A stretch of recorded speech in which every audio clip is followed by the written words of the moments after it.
Matrudevobhava పితృదేవోభవ.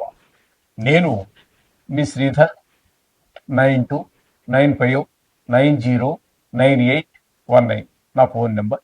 Okay, ఇప్పుడు August నెల ఫలితాలు మేషరాశి నుండి మీనరాశి వారి వరకు, అంటే 12 రాశుల యొక్క ఫలితాలు ఆగస్టు 1 నుండి ఆగస్టు 15 వరకు. అంటే దీన్ని ఇంగ్లీష్లో ఫోర్త్ నైట్ అంటారు, మన తెలుగులో పక్ష ఫలితాలు. అంటే పక్షం అంటే ఒక భాగం, ఒక సగభాగం అనుకోండి. ఆ భాగం అంటే 1వ తారీఖు నుంచి 15వ తారీఖు వరకు గోచార ఫలితాలు ఏమున్నాయి, ఏ విధంగా ఉన్నాయో తెలుసుకునే ప్రయత్నం చేద్దాం. తులారాశి వారికి ఆగస్టు 1వ తారీఖు 2025 నుండి ఆగస్టు 15, 2025 వరకు గోచార ఫలితాలు ఏ విధంగా ఉన్నాయి సశాస్త్రీయమైన పద్ధతిలో తెలుసుకునే ప్రయత్నం చేద్దాము. ఇవి కేవలము గోచార ఫలితాలే. ఇది వ్యక్తిగతంగా మీకు ఒక్కరికి సంబంధించినది కాదు, చాలా మంది దీనికి సంబంధించినటువంటి విషయం ఉంటుంది. ఇందులో మీ వ్యక్తిగత జాతకంలోనే ప్రత్యేకించి మీ జాతకం మీదే, ఎవరి జాతకము వారిదే ఉంటుంది. అందుచేత దానికి దీన్ని అనుసంధానం చేసుకుని చూసుకోవాలి. ఏదేమైనప్పటికీ కూడా మొత్తంగా జాతకం మీదే నడుస్తుందని మాత్రం అనుకోవాల్సినటువంటి పని లేదు. 100% జరిగినప్పటికీ మిగిలినంతా దైవానుగ్రహం వల్ల జరగవలసినదే. రాశి పెట్టుకోవడాలు, బల్లగుద్దిరాలు, బ్రహ్మదేవుడు రావడం, ఇవన్నీ ఏమి నమ్మవాకండి. హరిహర బ్రహ్మాదులు వచ్చినా దీన్ని ఎవరు మార్చలేరు. ఇటువంటి వాటిని మీరు నమ్మవలసినటువంటి పని లేదు. ఎందుకనంటే ఈ శాస్త్రాన్ని రాసినటువంటి పరాశరుల వారే అవన్నీ రాయలేదు. కాబట్టి మనం ఎంతవరకు అంటే శాస్త్రం ఎంతవరకు చెప్పిందో అంతవరకు చెప్పడానికి నేను ప్రయత్నం చేస్తాను. ఆ పైన ఒక్క మాట కూడా నేను చెప్పను, అది గమనించుకోగలరు. ఇక్కడ తులారాశి వారికి 5వ స్థానంలో, పంచమ స్థానంలో రాహుగ్రహ సంచారం జరుగుతుంది. అట్లాగే 6వ స్థానంలో సంచరించేటటువంటి శని భగవానుడు కూడా వక్రగతిలో ఉన్న కారణంగా, అంటే నవంబర్ 26 వరకు ఆయన కూడా మీకు 5వ స్థాన ఫలితాలనే ఇస్తూ ఉన్నారు. అంచేత ముఖ్యంగా సంతానం మీద దీని యొక్క ప్రభావం ఎక్కువగా ఉంటుంది.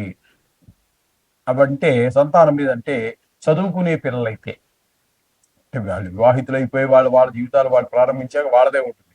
మీకు ఎంతవరకు అంటే వాళ్ళ బాధ్యత తీసుకోనంత వరకు, చిన్నతనంగా ఉండి చదువుకునేంత వరకు మాత్రమే మీ తల్లిదండ్రుల యొక్క బాధ్యత ఉంటుంది. కాబట్టి ఈ సంతానము విద్య విషయంలో కొంచెం వెనకబాటు, అంటే రాహువు శని 2 గ్రహాలు కూడా అక్కడ ఒకదాని మీద ఒకటి పోటీ పడి అక్కడ ఫలితాలు ఇస్తున్నాయి. కాబట్టి 5వ స్థానంలో సంతాన స్థానం మీద, ముఖ్యంగా సంతానం మీద వారికి శ్రద్ధ తగ్గటము, మార్కులు తగ్గిపోవటము, అలాగే కొంచెం బుద్ధి బలం ఉపయోగించకపోవటము, తద్వారా గాయాలు అవటము, ఇట్లాంటివి చాలా వస్తూ ఉంటాయి.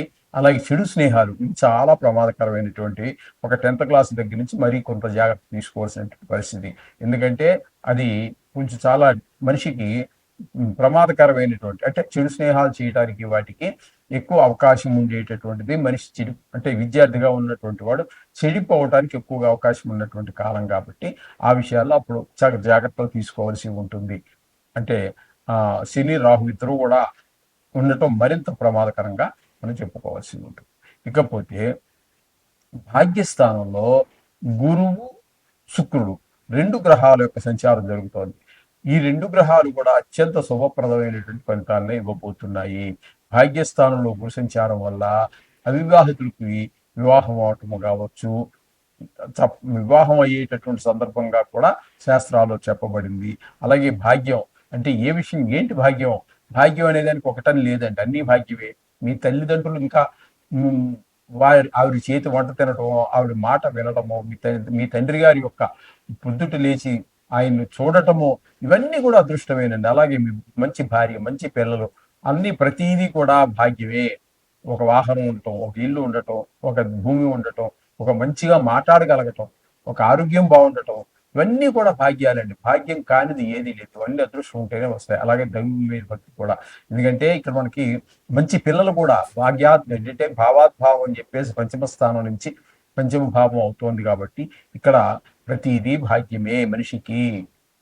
అంచేత ఇక్కడ శుక్రుడు ఉండటము, గురువు ఉండటము 2 కూడా చాలా మంచి ఫలితాలు ఇస్తూ ఉన్నాయి. ఇంకా శుక్రుడు ఉండటం వల్ల షేర్ మార్కెట్లో ఉన్నటువంటి వారికి, టీవీ రంగంలో ఉన్నటువంటి వారికి, సినిమా రంగంలో ఉన్నటువంటి వారికి కూడా చాలా అనుకూలమైనటువంటి కాలంగా చెప్పుకోవచ్చు. ఇకపోతే దశమ స్థానంలో రవి యొక్క సంచారం జరుగుతోందండి. రవి యొక్క సంచారం దశమ స్థానంలో మీ ఉద్యోగంలో పురోగతి, వ్యాపారం చేస్తున్నట్లయితే వ్యాపారంలో పురోగతి తప్పకుండా కనిపిస్తుంది.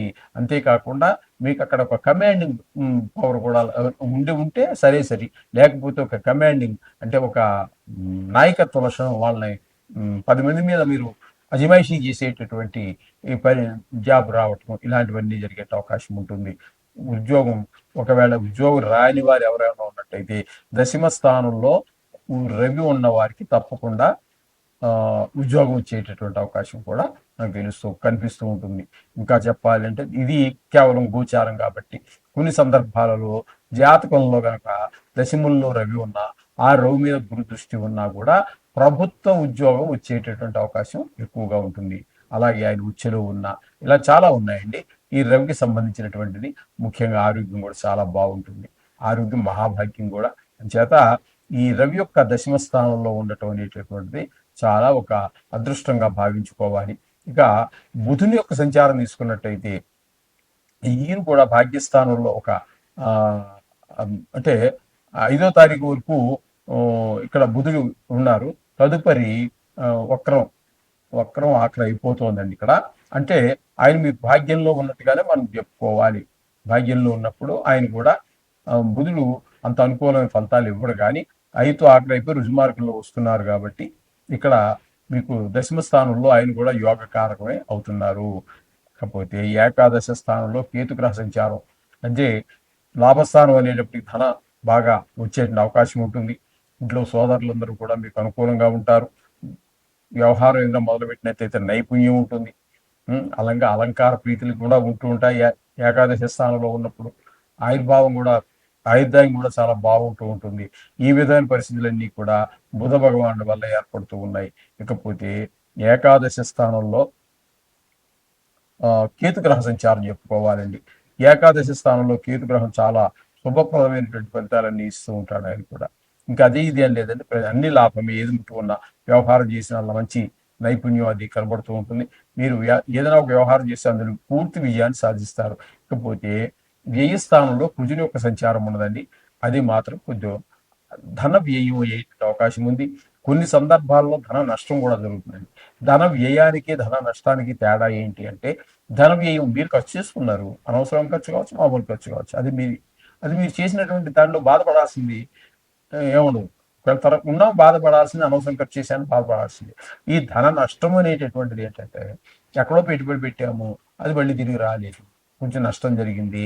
అలాగే ధన నష్టం అంటే పర్సు పోయింది, లేకపోతే ఎవరో ట్రైన్ ఎక్కేటప్పుడు పర్సు కొట్టేశారు, దొంగతనం జరిగింది. ఇలాంటి ధన నష్టంగా మనం భావించుకోవాల్సి ఉంటుంది. కొంతమందికి కళత్ర నష్టం అంటే భార్య నష్టం అంటే చనిపోవడం వల్ల కావచ్చు. ఇలాంటివన్నీ జరిగే అవకాశం కుజుని వల్ల కలుగుతుంది. ఈ విధమైన ఫలితాలన్నీ కూడా మనకి ఈ తులారాశి వారికి చెప్పుకోవాల్సినటువంటి విషయాలు. అయితే కొన్ని గ్రహాలు ప్రతికూలత, కొన్ని గ్రహాల అనుకూలత ఎప్పుడైతే ఉంటుంది, ఎప్పుడూ ఉంటుంది. ఎప్పుడైతే ఉండడం కాదు, ఎప్పుడూ ఉంటుంది. కాబట్టి మీరు ఈ నవగ్రహాన్ని ప్రతిరోజు ఒక 2 నుంచి 5 నిమిషాలు ఇంకా అవకాశం ఉంటే మీ ఇష్టం, దాన్ని అలా పూజ చేసుకున్నట్టు స్మరించుకోవటం ఏదో చేస్తే మీకు ఈ దుష్ట ప్రభావాల నుంచి బయటపడతారు చాలా సునాయాసంగా. మీకు 15 రోజులు చాలా ఈజీగా గడిచిపెట్టిన అవకాశం. శుభం భూయాలు.